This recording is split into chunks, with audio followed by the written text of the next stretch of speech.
এটা হচ্ছে নরসিংদী থেকে আমাদের রায়পুরা যাওয়ার রাস্তা, রেলগেটের রাস্তা।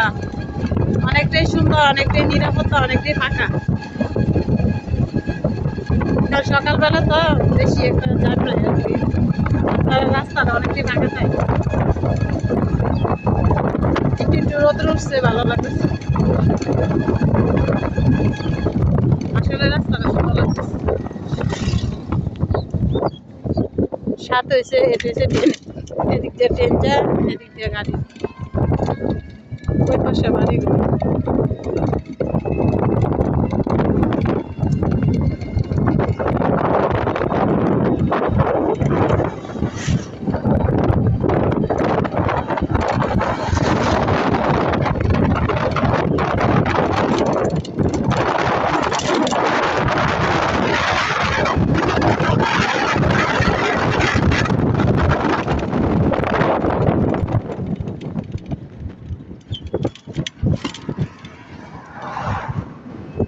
সবাই জানাবেন আমাদের রায়পুরা রাস্তাটা কেমন।